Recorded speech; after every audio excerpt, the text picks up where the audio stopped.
BJP सरकार को बताना चाहती हूँ, जो लोकतंत्र को आपने लठतंत्र में बदला है, आने वाले समय में यही लठतंत्र आपको लोकतंत्र में बदला दिखाई देगा। ये सबसे बड़ा सवाल उन कर्मचारियों से, भाई आप घर के अंदर रात को क्या करने गए थे? आप छापामारी करने गए थे या वहाँ बहू बेटियों की इज्जत से खेलने गए थे? सबसे बड़ा काम हमारा भाईचारे का होता है, लेकिन इस सरकार ने हमारा भाईचारा भी खो दिया, हमारा जो आपसी तालमेल था वो भी खो दिया। जो कर्मचारी हैं उनके द्वारा इनकी हत्या की गई है। क्यों की गई है? अगर ये सारी चीजें ना होती तो वह भाई इस बारे में सोचता ही नहीं। और हम ऊपर से ऑर्डर देते हैं, कर्मचारियों को ये नहीं पता होता किस अधिकारी ने उन्हें ऑर्डर दिया है। तो सबसे शर्म की बात है बीजेपी सरकार के लिए, आपके छोटे कर्मचारियों को, आपके बड़े अधिकारियों का नाम और पद भी नहीं पता, तो आपको दिया किसने है? ये सरकार वह है जो वादा कर करने और मुकर जाया करे है, क्योंकि अभी तक इन्होंने कोई टाइम लिमिट नहीं दी है। जो गया है और कितने आप इससे सही मानते हो? जो 5 हमारी मांगी थी, 5-6 वो सारी सरकार ने मान लिया। लेकिन मैं ये बताना चाहती हूँ अपने भाईचारे ने, भाई यह सरकार वह है जो वादा कर करने और मुकर जाया करे है, क्योंकि अभी तक इन्होंने कोई टाइम लिमिट नहीं दी है। जो वादे किए नहीं, सिर्फ वर्बली बात हुई है। तो अपना भाईचारा इस बात खातर भी तैयार हुआ भाई, अपने गले बहुत बार वादा खिलाफी हुई है। भाई मैं नहीं मानती ये सारी मांगे सरकार पूरी करेगी। अगर पूरी करती तो पिछले 5 दिन से बैठे थे, चलो 2 दिन हमने मान लिया सरकार ने सोचा समझी की है, लेकिन पिछले 3 दिन से बातचीत चल रही थी, तो फिर तब क्यों नहीं यहाँ पर सहमति बनी सारी बातों पे? ये एक सिर्फ मैं समझती हूँ कोई षड्यंत्र है। बिल्कुल, देखिए जो भाई है उन्होंने आत्मदाह किया, मैं ये मानती हूँ उन्होंने आत्मदाह नहीं किया। जो कर्मचारी हैं उनके द्वारा इनकी हत्या की गई है। क्यों की गई है? अगर ये सारी चीज़ें ना होती तो वह भाई इस बारे में सोचता ही नहीं। और हमारे समाज में एक बड़ी खराब नीति है, किसी भी चीज़ को जागृत करने के लिए हमें अपना बलिदान देना पड़ता, तो इस भाई ने बलिदान देकर इस समाज को जागृत करने का काम किया है। और रही बात वही कर्मचारियों की, मैं कर्मचारियों से ये पूछना चाहती हूँ, रात को छापे मारने का कौन सा समय होता है?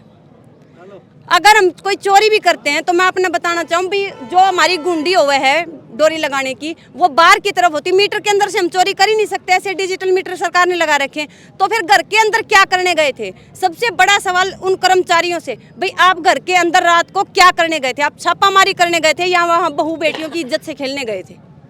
सबसे पहले सरकार ये जवाब दे। और फिर उसके बाद जो 5 दिन हमारे यहाँ लगाए, हमारे भाई के शरीर को यहाँ रखवाया, तो सरकार से पूछना चाहती हूँ, अगर यही घटना आपके परिवार के किसी सदस्य के साथ होती तो क्या आप ऐसे ही 5-6 दिन उस डेड बॉडी को रख पाते? नहीं रख पाते ना। तो फिर एक आम जनता के साथ खिलवाड़ क्यों? उन्हें बनाने वाला कौन है?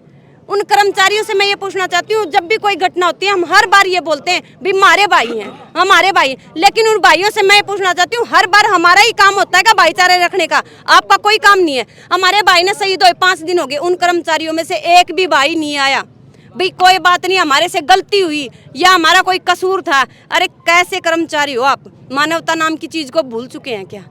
इस भाईचारे को भूल चुके हैं क्या? सबसे बड़ा काम हमारा भाईचारे का होता है, लेकिन इस सरकार ने हमारा भाईचारा भी खो दिया, हमारा जो आपसी तालमेल था वो भी खो दिया। सिर्फ जो कर्मचारी या अधिकारी बनते हैं उनके पास सिर्फ एक ही ऑर्डर होता है बीजेपी सरकार का, उन्हें खुद को ऊपर से ऑर्डर दिया जाता है। लेकिन जो नीचे वाले अधिकारी, मैं आपको बताना चाहती हूँ, उन्हें ये भी नहीं पता होता उन्हें ऑर्डर दिया किसने। खुद हमारे साथ घटी घटना है, 3 तारीख को नरवाना में अनाज मंडी में खट्टर साहब आए थे, वहाँ हमें बिना ही किसी सस्पेक्ट चीज़ के, हमारे पास कोई ऐसी चीज़ें भी नहीं थी, वहाँ से हमें उठा लिया गया। मेरे को, प्रियंका बेटी को, एक मनोरपुर गांव की सरपंच थी, हमें उठा लिया गया, हमारे पास ऐसी कोई चीज़ भी नहीं थी। उठाने के बाद जब मैंने उनसे ये सवाल पूछा भी आपने हमें किस आधार पर उठाया है, क्या गलती हमने की है, क्या हमारा अधिकार नहीं है? खट्टर साहब आ रहे हैं, वो क्या बोल रहे हैं उनके विचारों को सुन सके हम। तो उन्होंने बोला हमें नहीं पता, हमें सिर्फ ऑर्डर ऊपर से आया है। ऊपर से ऑर्डर देते हैं, कर्मचारियों को ये नहीं पता होता किस अधिकारी ने उन्हें ऑर्डर दिया है। तो सबसे शर्म की बात है बीजेपी सरकार के लिए, आपके छोटे कर्मचारियों को, आपके बड़े अधिकारियों का नाम और पद भी नहीं पता होता, आपको दिया किसने है ये ऑर्डर? सबसे शर्म की बात है। और बीजेपी सरकार को बताना चाहती हूँ, जो लोकतंत्र को आपने लठतंत्र में बदला है, आने वाले समय में यही लठतंत्र आपको लोकतंत्र में बदला दिखाई देगा। ये किसान कौम, ये भाईचारे, छात्र सभी जागरूक हो चुके हैं, अपने अधिकारों की लड़ाई लड़ना सीख चुके हैं। जो संविधान में हमारे मौलिक अधिकार और कर्तव्य हैं जो लिखे हुए हैं, वो अभी हमारे बच्चे जागरूक हो चुके हैं। जो इन्होंने एक काम किया है, मैं आपको ये भी बताना चाहती हूँ, इस मुद्दे से थोड़ा हटके हैं। जो हमारा इतिहास है, सरकार ने वो इतिहास हमारी किताबों में से ही हटवा दिया है। क्यों हटवा दिया है? क्योंकि आने वाली पीढ़ी को ये ना पता चले भी आपको ये आज़ादी किस तरह मिली थी। किन दुखों और किन बलिदानों के दम पर ये आज़ादी मिली थी। जो हमारे बलिदानी जो शहीद हुए हैं उनके नाम और उनका जो जीवन मरण का जो बीच का अंतर था वही सब इतिहास में से मिटा दिया, हमारी किताबों में से हटा दिया गया है। 25 दिसंबर सूरजमल जी की जयंती है, लेकिन हमारे इतिहास में सिर्फ क्रिसमस डे के नाम से जाना जाता है। तो हमें अपाहिज बनाया जा रहा है पाश्चात्य संस्कृति के नाम पर। तो मैं अपने आने वाली पीढ़ी से कहना चाहती हूँ, आप जागृत हो जाएं। इसी एवज में हमने 23 मार्च को गोहाना में एक शहीदी दिवस की रैली स्थापित की है। उसमें मैं चाहती हूँ हमारे हर गांव से 2-2 घी चम्मच मिले, क्योंकि जो हुसैनवाड़ा में हमारी अमर ज्योति जल रही है वो LPG गैस से जल रही है। सबसे बड़ा दुर्भाग्य हमारे शहीदों की ज्योति है जो LPG गैस से जल रही है। लेकिन हम इस दौरान आज से लेकर 23 मार्च तक हम जो गांव-गांव जाकर 2-2 चम्मच घी इकट्ठा करेंगे, उससे हम उस घी को जो हमारी ज्योति जल रही है देसी घी से जलाने का काम करेंगे। और आने वाली पीढ़ियों को बताना चाहते हैं, राजगुरु सुखदेव भगत सिंह कोई राजनीति आदमी नहीं थे, उन्होंने आपकी आज़ादी के लिए बलिदान दिया है।